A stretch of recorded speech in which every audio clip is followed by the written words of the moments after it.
Hello everybody, how are you? Good. Is everything going on well?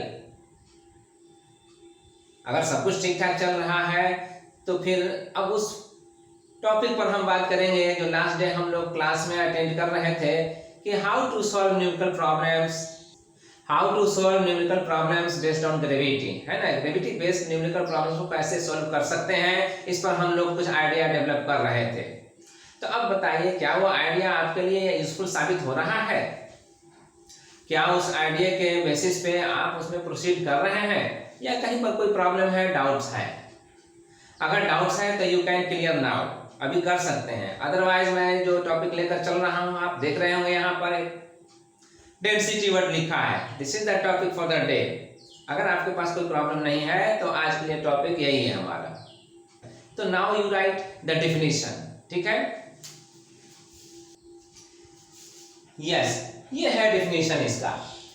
तो किसी भी body का मास 1 यूनिट वॉल्यूम में कितना मौजूद है जी, वही उसका डेंसिटी है। मैथमेटिकली हमें इस तरह से रिलेट करना है। मास पर यूनिट वॉल्यूम जो भी प्रेजेंट है किसी बॉडी में, वो उसका डेंसिटी है। तो मैथमेटिकल फॉर्मूला बनता है मास बाय वॉल्यूम जी। और डेंसिटी को हम लोग जिस सिंबल से इंडिकेट करते हैं, सिंबलाइज करते हैं, वो है डी, या फिर एक नया सिंबल आप देख रहे हैं पी जैसा लिखा रहता है, स्मॉल हेड जैसा है, स्मॉल हेड के साथ पी जैसा लिखा रहता है, वो कहलाता है रो। लेकिन इस रो सिंबल को हम लोग यूज करते हैं किसको रिप्रेजेंट करने के लिए? डेंसिटी को रिप्रेजेंट करने के लिए, ठीक है। तो इस तरह से डेंसिटी मास बाय वॉल्यूम से डिफाइन होता है। मैथमेटिकल फॉर्मूला इसका हो गया D = m/v। यस, अब इसका SI यूनिट क्या होगा, ठीक है। इससे पहले सिंबल जो हमने यूज किया है रो, आप इसके लिख लीजिए कि इसको पढ़ा किया जाता है।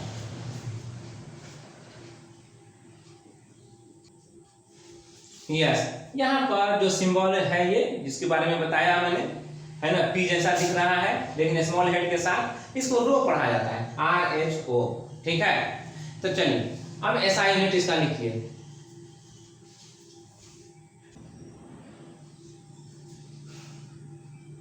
मास बाय वॉल्यूम से हमें क्या मिलेगा?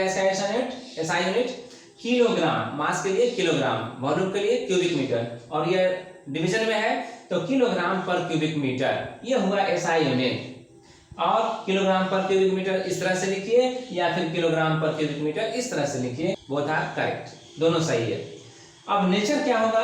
स्केलर, मास भी स्केलर है, वॉल्यूम भी स्केलर है, तो इसका कॉम्बिनेशन भी स्केलर ही होगा, ठीक है। चलिए अब आगे बढ़ते हैं।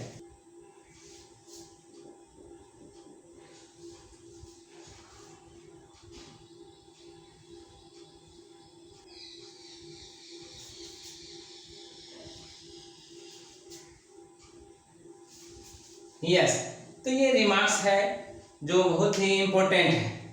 अगर हम किसी बॉडी के डेंसिटी को वाटर से कंपेयर करते हैं, कंपेयर तो हम किसी के साथ भी कर सकते हैं, लेकिन वाटर से अगर हम कंपेयर करते हैं तो density of body divided by density of water कहलाता है relative density of that body.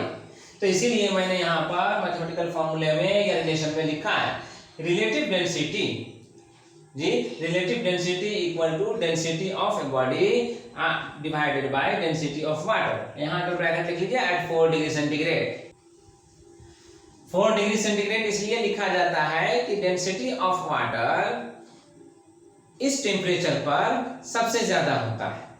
क्यों? इसलिए कि वाटर को जब हम हीट करते हैं तो जानते हैं इसका वॉल्यूम इंक्रीज करता है, और जब हम फ्रीज करते हैं, कूल करते हैं, तभी उसका वॉल्यूम इंक्रीज करता है।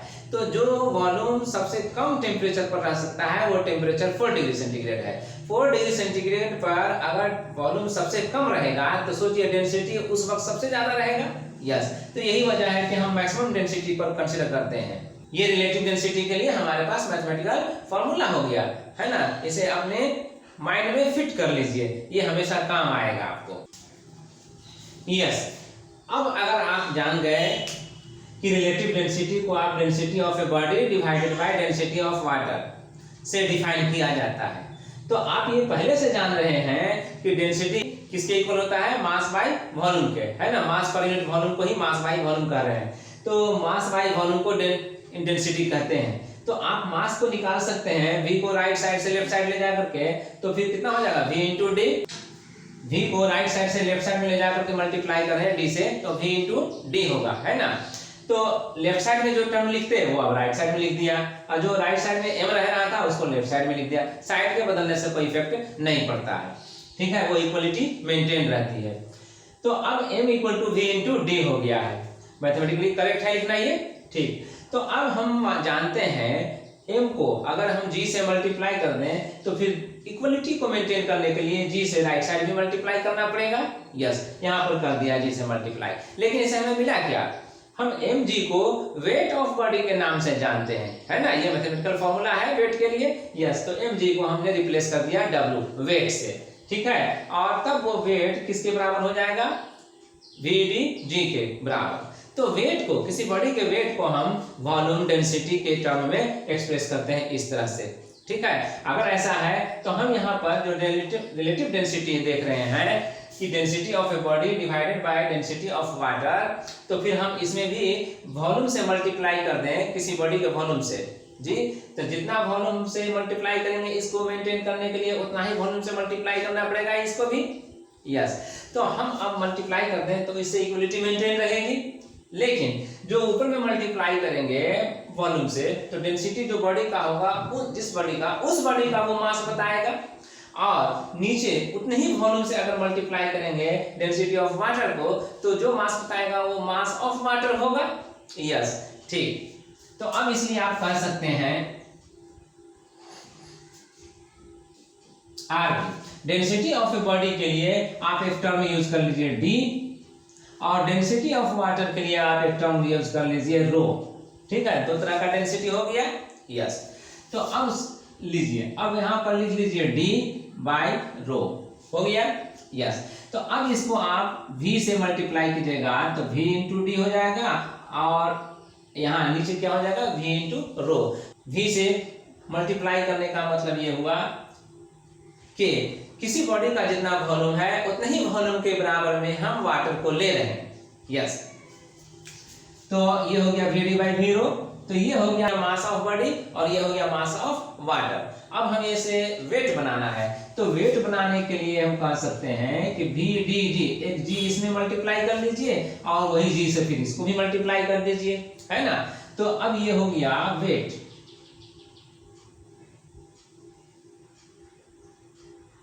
Wait of body divided by weight of water of the same volume।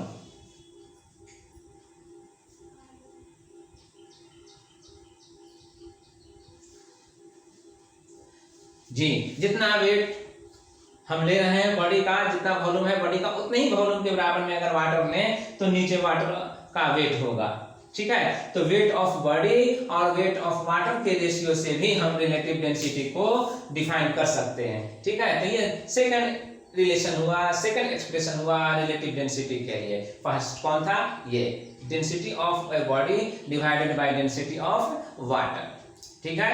अब दूसरा पॉइंट लिखिए, ये तो पॉइंट नंबर 1 था रिमार्क्स का। डेंसिटी ऑफ वाटर 1000 किलोग्राम पर क्यूबिक मीटर हुआ। ये किसमें हुआ? SI में। अगर हम इसे CGS में कन्वर्ट करना चाहें तो क्या होगा? Let's see.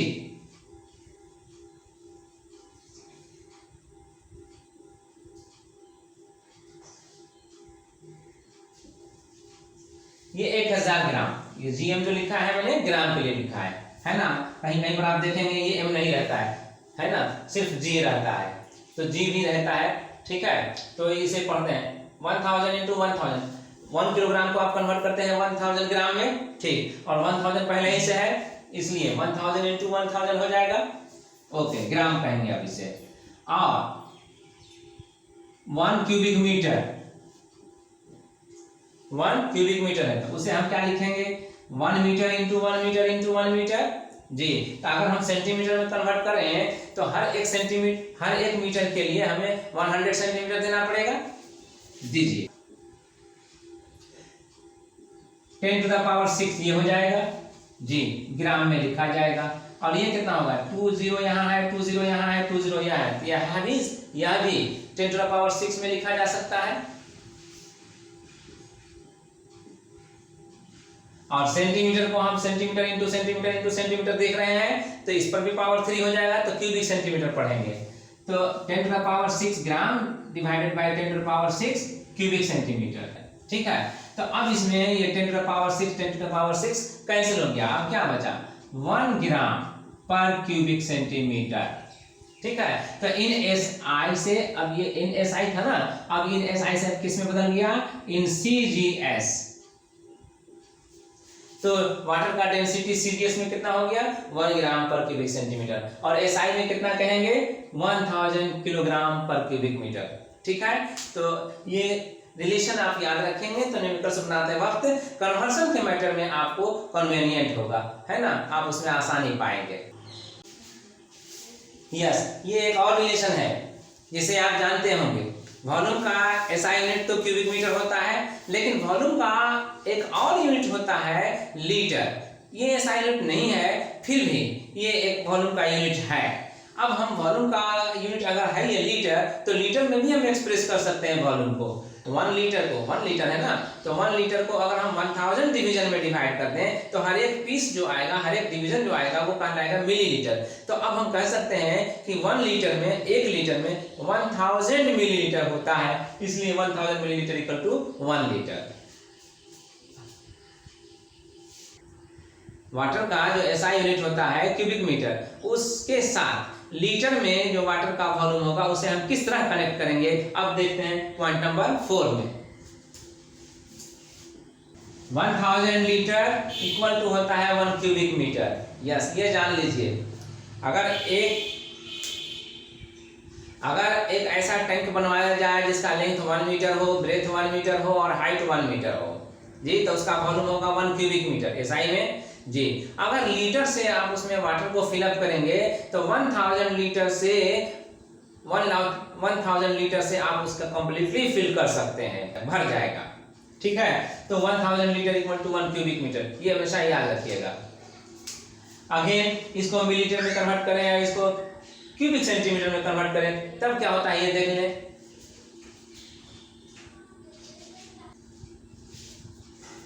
यस, ये हुआ रिलेशन यहाँ पर। अगर 1 लीटर को हम जानते हैं कि 1000 मिलीलीटर के बराबर होता है, तो फिर 1000 लीटर में कितने मिलीमीटर हो जाएंगे, कितने मिलीलीटर हो जाएंगे, तो 1000 को 1000 से मल्टीप्लाई करेंगे, है ना, 1000 इंटू 1000 ml लिखेंगे इसके लिए। और 1 क्यूबिक मीटर को हम तो पहले भी जान चुके हैं कि किस तरह से लिख सकते हैं, 100 centimetre into 100 centimetre into 100 centimetre, इसको सेंटीमीटर में कन्वर्ट करने के लिए। तो अब ये जो होगा 1000 इंटू 1000, ये कितना हो जाएगा, 10⁶। तो अब 10⁶ ये हुआ, ml यहाँ पर लिख दिया। ठीक है, और यहाँ पर 100 100 100 3 टाइम्स है, तो 10⁶ हो जाएगा, इसलिए हम यहाँ पर लिख सकते हैं 10⁶। और सेंटीमीटर सेंटीमीटर सेंटीमीटर, तो सेंटीमीटर 3 टाइम्स मल्टीप्लाई हो रहा है एक दूसरे से, तो कितना होगा, क्यूबिक सेंटीमीटर। ठीक है, तो अब हम देख रहे हैं कि 10⁶ ये हुआ, 10⁶ ये हुआ, तो फ्रॉम बोथ साइड इसको हम कैंसिल कर सकते हैं, कैंसिल कर दिया। ठीक है, अब यहाँ पर क्या बचा, ओनली 1 मिलीलीटर बचा, और यहाँ पर इधर क्या बचा, 1 क्यूबिक सेंटीमीटर बचा। तो अब ये जान लीजिए कि अगर कोई ऐसा स्पेस है जिसका लेंथ 1 सेंटीमीटर हो और ब्रेथ उसका 1 सेंटीमीटर हो और हाइट भी 1 सेंटीमीटर हो, तो फिर वह 1 क्यूबिक सेंटीमीटर कहलाएगा। और जो 1 क्यूबिक सेंटीमीटर कहलाएगा उसमें मिलीलीटर के हिसाब से कितना स्पेस बनेगा, तो 1 मिलीलीटर का। ठीक है, तो 1 मिलीलीटर 1 क्यूबिक सेंटीमीटर के इक्वल हुआ। ठीक है, ये रिलेशन भी आपको हमेशा यूजफुल साबित होगा जब भी आप न्यूमेरिकल्स को प्रॉब्लम से वर्कआउट करेंगे। ठीक है, डेंसिटी हम लोगों ने अभी तक पढ़ा। अब डेंसिटी के बाद हम पढ़ेंगे प्रेशर। प्रेशर क्या होता है, तो जब भी हम किसी जगह पर फोर्स अप्लाई करते हैं तो आप देखते होंगे कि फोर्स का वैल्यू कुछ ना कुछ होगा, और जहां पर भी अप्लाई करेंगे उस जगह का एरिया कुछ ना कुछ होगा। तो जितना एरिया पर आप फोर्स अप्लाई कर रहे हैं वो पूरा का पूरा फोर्स उतना ही एरिया के लिए कंसंट्रेटेड हुआ। तो अब हम उसके लिए एक कॉन्सेप्ट बनाते हैं कि पर यूनिट एरिया पर फोर्स कितना अप्लाई हो रहा होगा। तो पर यूनिट एरिया पर जो फोर्स अप्लाई होगा उसके लिए हम कहेंगे, एक नया टर्म नाम देंगे प्रेशर। ठीक है, तो अब डिफाइन हो गया, the force applied on a surface per unit area is pressure. ठीक है, यहाँ पर मैंने अंडर ब्रैकेट एक वर्ड लिखा है थ्रस्ट। तो फोर्स का एक नाम थ्रस्ट भी है जी, थ्रस्ट। ठीक है, पुश और पुल जो करते हैं तो उसमें पुश करने वाला फोर्स होता है थ्रस्ट। लिक्विड और गैस उसमें थ्रस्ट का ज्यादा यूज होता है। यस, तो अब मैथमेटिकली इसे हमें कैसे लिखना है, कैसे रिप्रेजेंट करना है, ये हुआ तरीका मैथमेटिकली रिप्रेजेंट करने का। Pressure equal to force by area या थ्रस्ट बाय एरिया। ठीक है, और इसे हम अब P equal to F by A भी लिख सकते हैं। क्यों? इसलिए कि फोर्स को हम सिंबलाइज करते हैं F से और एरिया को हम लोग सिंबलाइज करते हैं A से। तो P equal to F by A ये हुआ। अब हमारा काम है इसके जरिए से ये जानना कि इसका ऐसा यूनिट क्या होगा और इसका नेचर कैसा है। जी, तो अब इस फॉर्मूले से, मैथमेटिकल रिलेशन से आप इसका ऐसा यूनिट को डिटरमाइन कर सकते हैं। क्या होगा इसका ऐसा यूनिट? इसका ऐसा यूनिट हो जाएगा, फोर्स के लिए क्या होता है न्यूटन, एरिया के लिए क्या होता है मीटर स्क्वायर। तो न्यूटन पर मीटर स्क्वायर यहां पर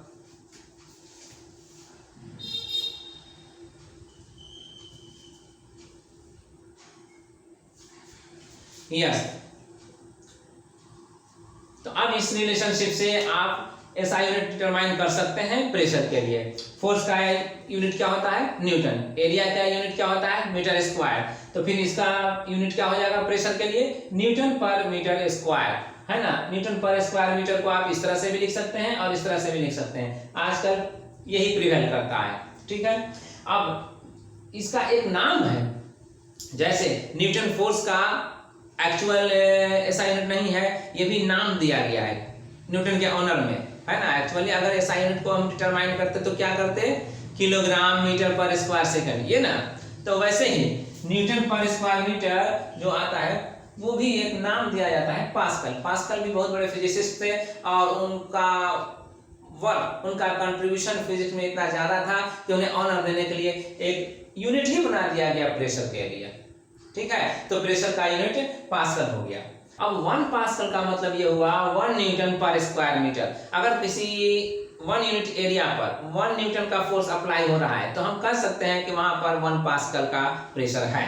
ठीक है, चलिए अब नेचर क्या होगा प्रेशर का जी। अब आप देख रहे हैं कि फोर्स बाय एरिया से डिफाइन हो रहा है ये। ठीक है, तो फोर्स बाय एरिया, फोर्स क्या है, किस तरह का नेचर रखता है, वेक्टर या स्केलर, वेक्टर। और एरिया किस तरह का रखता है, स्केलर, नो, एरिया भी वेक्टर क्वांटिटी है ना। तो एरिया भी वेक्टर क्वांटिटी है। अब दोनों वेक्टर क्वांटिटी इन्वॉल्व है। ठीक है, तो दो वेक्टर क्वांटिटी का कॉम्बिनेशन वेक्टर भी बनता है और स्केलर भी बनता है। यहाँ पर स्केलर होगा। ठीक है, स्केलर यहाँ पर है, प्रेशर एक स्केलर होता है। ओके,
यस, ये 3 और यूनिट हैं जो यूज किए जाते हैं प्रेशर को बताने के लिए।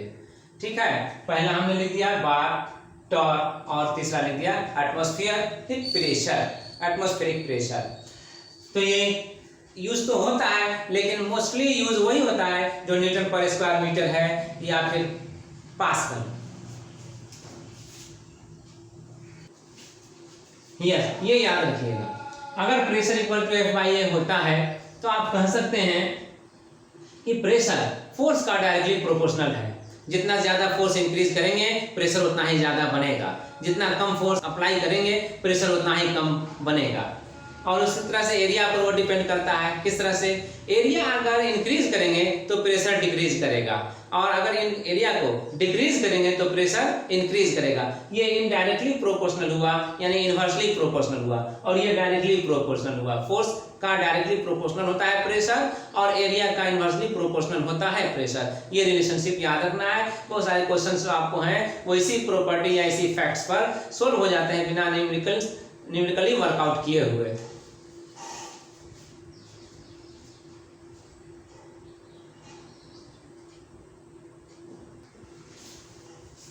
जी, अगर हम F/A इक्वल टू प्रेशर जानते हैं, फोर्स पर यूनिट एरिया को हम लोग प्रेशर कहते हैं, तो फोर्स को हम इससे कैलकुलेट कर सकते हैं। फोर्स को इस रिलेशन से निकाल सकते हैं। कैसे? एरिया को आप राइट साइड ले आइए और प्रेशर से मल्टीप्लाई कर दीजिए, तो फोर्स इक्वल टू हो जाएगा प्रेशर इनटू एरिया। ठीक है, चलिए। यस, ये है आर्किमिडीज का प्रिंसिपल। ये प्रिंसिपल हमें क्या लेसन देता है, क्या इंफॉर्मेशन देता है? Let's see. इसका कहना है if a body is immersed partially और कंप्लीटली इन ए लिक्विड, अगर किसी बॉडी को थोड़ा सा या पूरा का पूरा, जी, अगर किसी बॉडी को थोड़ा सा या फिर पूरा का पूरा इमर्स किया जाए किसी लिक्विड में इमर्स किया जाए, डाला जाए, तो फिर वह एक्सपीरियंस करता है, इट एक्सपीरियंसेस एन अपथ्रस्ट, तो फिर वो ऊपर की तरफ एक फोर्स महसूस करता है। अपथ्रस्ट का माने ही हुआ वो थ्रस्ट जो अपवर्ड लगता है। ठीक है, अपथ्रस्ट का माने वही हुआ। और इसका दूसरा नाम है बुआयंट। हमने लिखा है ब्रैकेट में, अंडर ब्रैकेट BUOYANT, बुआयंट। तो अपथ्रस्ट वो महसूस करता है, या कह लीजिए बुआयंट महसूस करता है, एक्सपीरियंस करता है, लेकिन उसका वैल्यू कितना होता है, यही इस प्रिंसिपल में मेन फैक्टर बनने वाला है। जी, उस अपथ्रस्ट का वैल्यू आर्किमिडीज के अकॉर्डिंग जो होगा वो wait of the liquid displaced होगा। जितना वो बॉडी इमर्स करते वक्त या इमर्स होने पर लिक्विड को डिस्प्लेस करेगा, उतने का वेट। जी, तो जितना डिस्प्लेस करेगा वो तो एक वॉल्यूम होगा। यस, तो जितना वॉल्यूम वो डिस्प्लेस करेगा लिक्विड का, उतना ही वॉल्यूम का वेट चाहिए। यस, तो ये है पहला फैक्ट, रिमार्क्स का पहला point. Volume of the liquid displace must be taken equal to the volume of the portion of the body immersed in the liquid. जो बॉडी हम इमर्स कर रहे हैं लिक्विड में, वो पोर्शन जितना इमर्स्ड है लिक्विड में, कितना वॉल्यूम को डिस्प्लेस किया है लिक्विड का, वही वॉल्यूम हमें लेना है। हमेशा याद रखिए, यही पहला पॉइंट है जो ये बता रहा है कि अगर किसी बॉडी को हम इमर्स करेंगे लिक्विड में, तो जितना पोर्शन उसका इमर्स्ड होगा, जितना पोर्शन इनसाइड द लिक्विड होगा, उस बॉडी का जितना पोर्शन इनसाइड द लिक्विड होगा, उतना ही पोर्शन के बराबर का लिक्विड डिस्प्लेस होगा वॉल्यूम में, और वही वॉल्यूम हमें कंसीडर करना है। ठीक है, किसके लिए? बुआयंट के लिए। हमेशा याद रखिए, बुआयंट के लिए वही वॉल्यूम कंसीडर करना है। ओके, ये देखिए एक एग्जांपल, इस ग्लास में वाटर है, वाटर का कुछ ना कुछ वॉल्यूम होगा ही, इस हाइट तक है। तो अब इस वाटर में एक दूसरे ग्लास को हम इसमें इमर्स करने जा रहे हैं। Is it visible to you? दिख रहा है सबको? यस, अगर दिख रहा है तो हम इसमें इसको इमर्स करने जा रहे हैं। जब इमर्स होता है ये इसमें, तब क्या देखते हैं कि वाटर लेवल अप हो रहा है ना? क्यों अप होता है? अब इसीलिए होता है कि जितना पोर्शन ऑब्जेक्ट का, बॉडी का इमर्स कर रहे हैं लिक्विड में, उतना पोर्शन के बराबर में रहने वाला लिक्विड जब तक के रिमूव नहीं होगा, तब तक के बॉडी का वो पोर्शन उसमें फिट नहीं हो पाएगा, एडजस्ट नहीं हो पाएगा। और इसीलिए कहा जाता है कि बुआयंट के केस में उसी वॉल्यूम को लेना है जितना वॉल्यूम डिस्प्लेस किया गया है।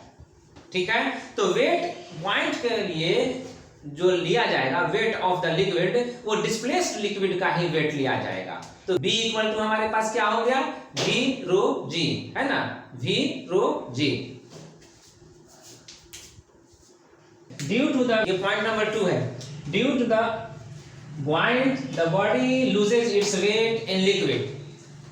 buoyant या अपथ्रस्ट की वजह से, अंडर ब्रैकेट यहाँ पर अपथ्रस्ट है, buoyant या अपथ्रस्ट की वजह से बॉडी अपना वेट को लूज करता है और इस वजह से उसके वेट में कुछ न कुछ कमी आती है, यही है ना। और सो क्या कह रहे हैं, and so it appears lighter, और इसलिए वो हल्का महसूस होता है इन इट, लिक्विड में।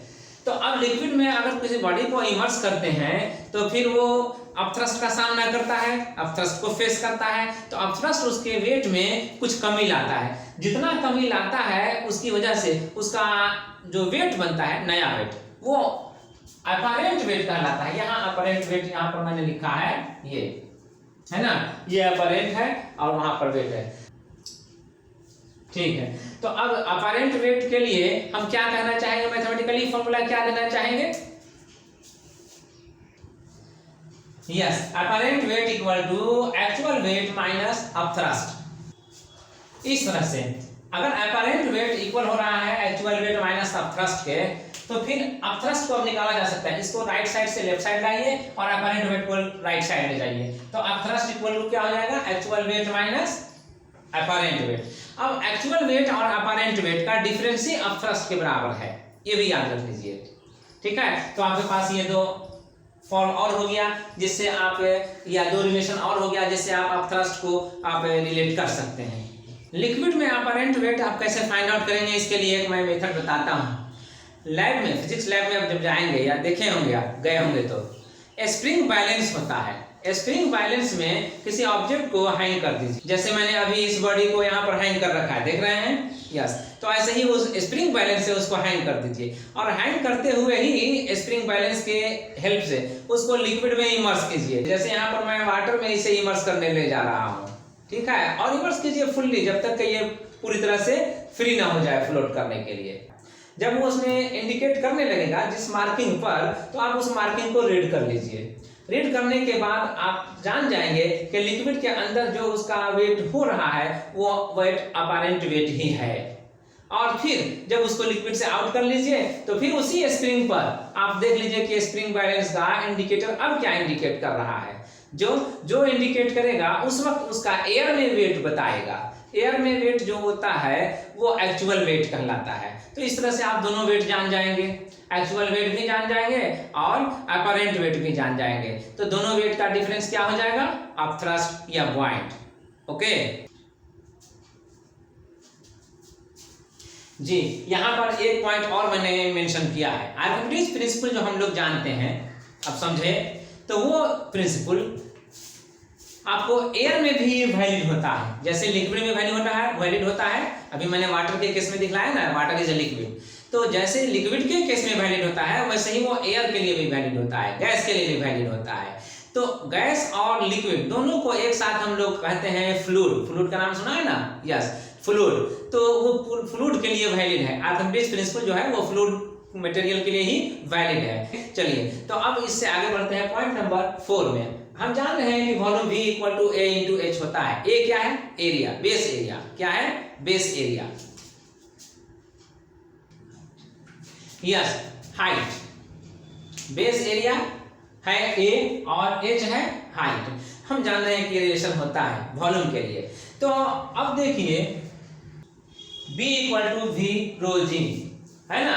तो अगर ऐसा है B, तो बुआयंट फोर्स जो है वो वॉल्यूम पर डिपेंड कर रहा है, प्रोपोर्शनल हो रहा है। ज्यादा वॉल्यूम अगर रहेगा डिस्प्लेस्ड लिक्विड का तो ज्यादा अपथ्रस्ट देगा, ठीक है, कम वॉल्यूम रहेगा तो कम अपथ्रस्ट देगा। और दूसरी चीज ये है कि लिक्विड का डेंसिटी, जिस लिक्विड का डेंसिटी ज्यादा होगा वो अपथ्रस्ट भी ज्यादा देगा। जैसे वाटर की डेंसिटी जितनी है हमने बताया जी, आप तो जान गए।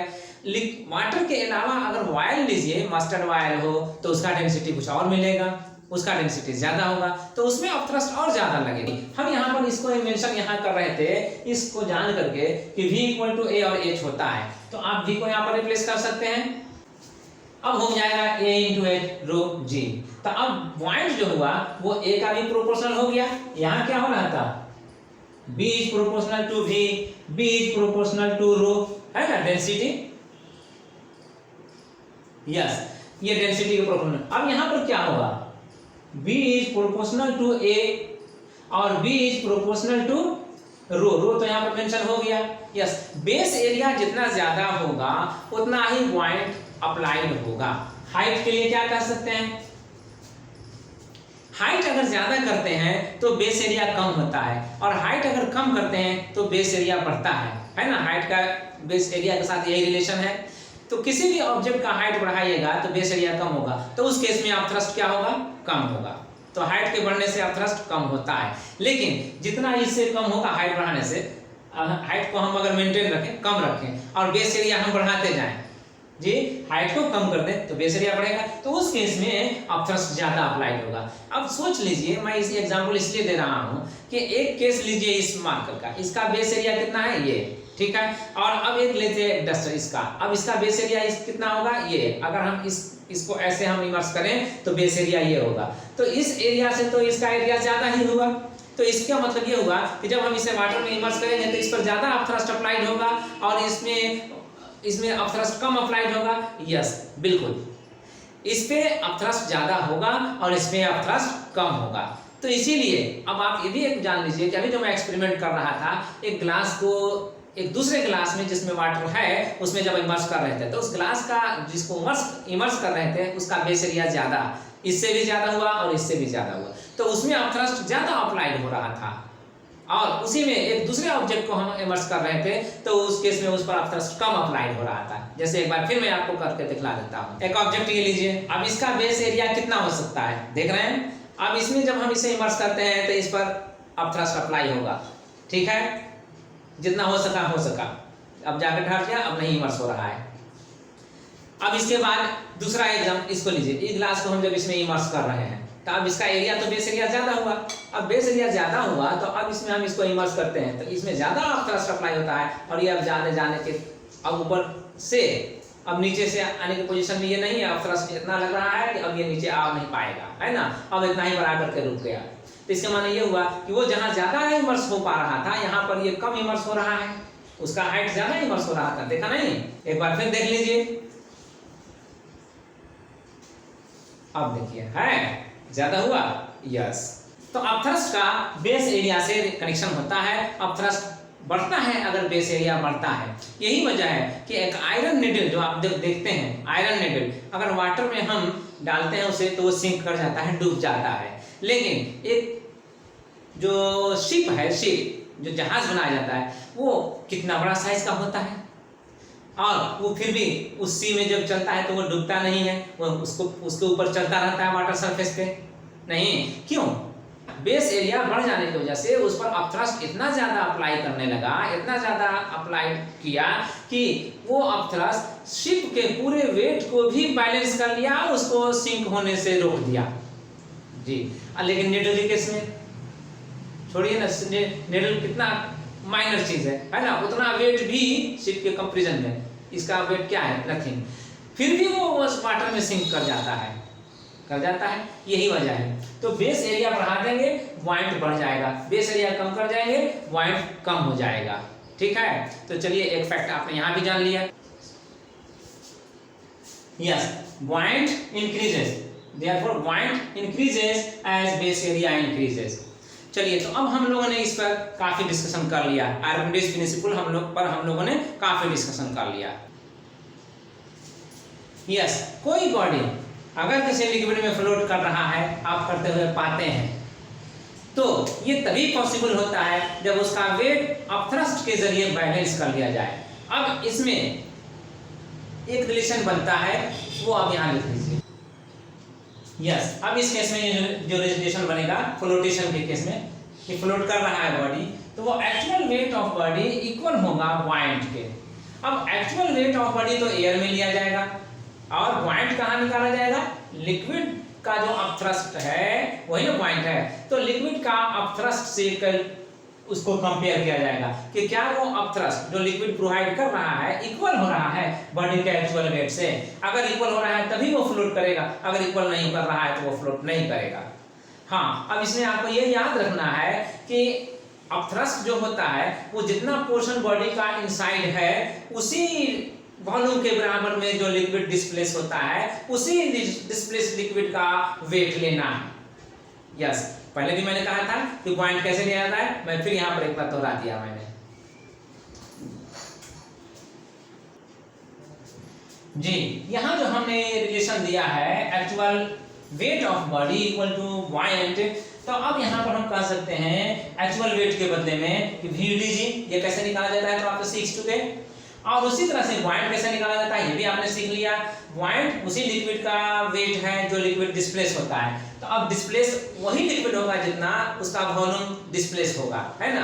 जितना बॉडी इनसाइड लिक्विड है उतना ही पोर्शन के बराबर में वॉल्यूम ऑफ लिक्विड डिस्प्लेस होगा, तो वही वॉल्यूम है यहाँ V डैश। ये V जो है बॉडी का फुल वॉल्यूम है, ये नहीं कि जितना पोर्शन वो डूबा हुआ है इमर्स है वो नहीं, ये पूरा है वॉल्यूम ऑफ बॉडी कंप्लीटली समझना है। और इसमें V डैश लिखा है, यहाँ पर क्लियरली लिख दिया है, मेंशन कर दिया है कि volume of the portion of the body inside liquid, liquid में जो पोर्शन बॉडी का है उतना ही का वॉल्यूम ये V डैश है।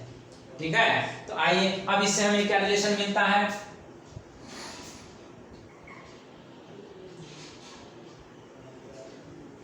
अब इससे जो रिलेशन मिलेगा हम इसे रिमार्क्स में लिख दे रहे हैं। यस, ये पहला पॉइंट है, आपने देख लिया VDG इक्वल होना है V डैश रो G के, है ना। VDG क्या है, actual weight of the body, और V डैश रो G क्या है, लिक्विड डिस्प्लेस्ड का वेट। तो G और G दोनों तरफ से कैंसिल हो गया, है ना। अब VD बचा लेफ्ट साइड में और RHS में बचा V डैश रो। अब ये V तो whole of the body volume है, और ये V डैश जो है वो जितना पोर्शन बॉडी का इमर्स्ड है लिक्विड में उसका वॉल्यूम है। तो अब कह लीजिए यहाँ पर कि अगर बॉडी का whole portion inside the liquid है तो उस केस में ये V डैश और V दोनों इक्वल हो जाएगा। यस, तो जब इक्वल हो जाएगा तो फिर क्या होगा, V और V कैंसिल होने के बाद जो बचेगा रिमेनिंग रिलेशन वो D इक्वल टू रो का होगा। डेंसिटी ऑफ बॉडी इक्वल होगा डेंसिटी ऑफ लिक्विड के जिसमें उसे इमर्स किया जा रहा है। जब बॉडी का होल वॉल्यूम इमर्स हो रहा हो तो ये तभी हो सकता है जब बॉडी का डेंसिटी और लिक्विड का डेंसिटी इक्वल हो, सेम टू सेम हो। हाँ, yes, in this case the body floats completely inside the liquid and top surface of the body is in touch with the liquid level. Yes, अगर body completely inside the liquid है तो उसका top surface liquid के surface के touch में रहेगा, liquid का surface उसके टॉप लेवल को टच करेगा, तब कहा जाएगा कि बॉडी कंप्लीटली इनसाइड लिक्विड रहते हुए फ्लोट कर रहा है। और उसी केस में कहा जा रहा है, उसी केस में ये कह रहा है कि डेंसिटी ऑफ बॉडी इक्वल होना चाहिए डेंसिटी ऑफ लिक्विड के। यस, ये दोनों का डेंसिटी इक्वल होगा तभी ऐसा होगा, अदरवाइज नहीं होगा। यस, ये जान लीजिए, अगर बुऑयंट फोर्स ज्यादा है, बॉडी के वेट से ज्यादा है, तो ये क्या करेगा कि बॉडी को इनसाइड लिक्विड आने ही नहीं देगा, वो उसको ऊपर की तरफ पुश कर देगा। लेकिन ऊपर की तरफ जाते ही बॉडी जो है वो फिर ग्रेविटी की वजह से नीचे आना चाहता है, तो फिर उस केस में एडजस्टमेंट कहाँ होता है, जब बॉडी लिक्विड सरफेस के ऊपर एग्जैक्टली रहता है तो टच में रहेगा, उस वक्त बॉडी टच में रहेगा लिक्विड सरफेस के, यानी बॉडी का बॉटम पोर्शन वो टच में रहेगा लिक्विड से। यस, ये सेकंड फैक्ट है। अगर बुऑयंट का वैल्यू एक्चुअल वेट से ज्यादा हो गया तब फिर क्या करेगा, बॉडी फ्लोट तो करेगा लेकिन लिक्विड सरफेस से ऊपर आकर के। एक्चुअल वेट अगर कम पड़ जाए और अपथ्रस्ट ज्यादा, बुऑयंट ज्यादा, तो बॉडी को ऊपर की तरफ पुश कर देगा, और ऊपर की तरफ जब पुश करेगा तो बॉडी कितना ऊपर जाएगा, जैसे ही लिक्विड सरफेस से ऊपर जाएगा वैसे ही ग्रेविटी उसको फिर नीचे की तरफ ले आएगा, तो एडजस्टमेंट कहाँ होगा, बिल्कुल ही लिक्विड सरफेस पे, और इसीलिए लिक्विड सरफेस पे रहते हुए वो फ्लोट करेगा। और आइए, इसीलिए to float above the liquid surface buoyant must be more than actual weight of the body. अब इसमें देखिए जी और जी तो कैंसिल है ना। पॉइंट के लिए आप इस फॉर्मूले को यूज करेंगे और एक्चुअल वेट के लिए इस फॉर्मूले को यूज करेंगे। तो अब जी और जी कॉमनली कैंसिल हो गया। अब बचा क्या, v डैश रो मोर देन v डी। अब अगर इससे ज्यादा हो गया तो अब सोचिए v डैश क्या है, लिक्विड डिस्प्लेस्ड का वॉल्यूम, जितना वॉल्यूम डिस्प्लेस्ड लिक्विड का होगा उसका काउंट करना है मास निकालने के लिए डेंसिटी ऑफ लिक्विड से मल्टीप्लाई करके, और ये वॉल्यूम है v, वॉल्यूम ऑफ बॉडी, और उसका डेंसिटी d, दोनों को मल्टीप्लाई करना है उसके मास को निकालने के लिए। डिस्प्लेस्ड लिक्विड का वॉल्यूम बॉडी के वॉल्यूम से ज्यादा नहीं हो सकता, तो नहीं हो सकता तो कम से कम उसके बराबर तो हो सकता है। तो अगर मैक्सिमम हम उसके इक्वल कर दें तो आप लिखेंगे कि बट v डैश v के इक्वल टू, है ना, मैक्सिमम के केस में जो डिस्प्लेस्ड लिक्विड है उसका वॉल्यूम बॉडी के वॉल्यूम से इक्वल हो सकता है मैक्सिमम लेवल में। तो उस केस में ये और ये रिमूव कर देंगे तो क्या बचेगा, d। रो क्या है, डेंसिटी ऑफ लिक्विड, d क्या है, डेंसिटी ऑफ बॉडी। तो इस केस में हम कह सकते हैं कि लिक्विड का डेंसिटी इतना ज्यादा है कि उसकी वजह से ही बॉडी लिक्विड में नहीं आ पा रहा है, बॉडी का डेंसिटी उसके कंपैरिजन में कम हो जा रहा है। तो ये फ्लोट करने के लिए, लिक्विड सरफेस के ऊपर में फ्लोट करने के लिए ये कंडीशन हो गया कि बॉडी का डेंसिटी कम हो लिक्विड के डेंसिटी से, लिक्विड का डेंसिटी ज्यादा हो बॉडी के डेंसिटी से, ये कंडीशन हो गया। Yes, this is the last point. अगर पॉइंट का वैल्यू कम हो गया एक्चुअल वेट ऑफ बॉडी से, तब क्या होगा, पॉइंट ही कम हो गया और बॉडी का वेट ज्यादा हो गया, तब तो बॉडी सीधे ही लिक्विड में नीचे आ चला जाएगा, और नीचे में चले जाना कहलाता है सिंक कर जाना, उसमें डूब जाना। तो therefore to sink in liquid B जो होना चाहिए कम होना चाहिए एक्चुअल वेट से।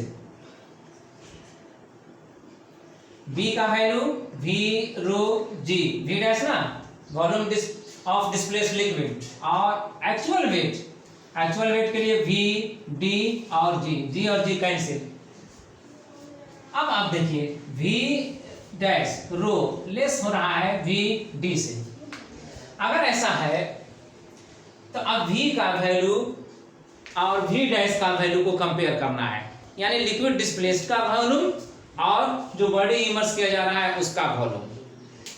ठीक है, तो बॉडी का वॉल्यूम ज्यादा और बॉडी अपने पूरी तरह से अगर लिक्विड में आ जाएगा तो भी वो आने के बाद भी अपने वॉल्यूम से ज्यादा तो लिक्विड के वॉल्यूम को डिस्प्लेस नहीं कर सकेगा, इसीलिए V डैश का वॉल्यूम, V डैश का वैल्यू इस केस में भी ज्यादा से ज्यादा होगा तो V के बराबर होगा, है ना। तो बट आप लिख सकते हैं कि maximum value of V dash equal to V, और जब ऐसा है तो V डैश को रिप्लेस कर सकते हैं V से, है ना, तो दोनों साइड से V और V डैश दोनों कैंसिल हो जाएगा।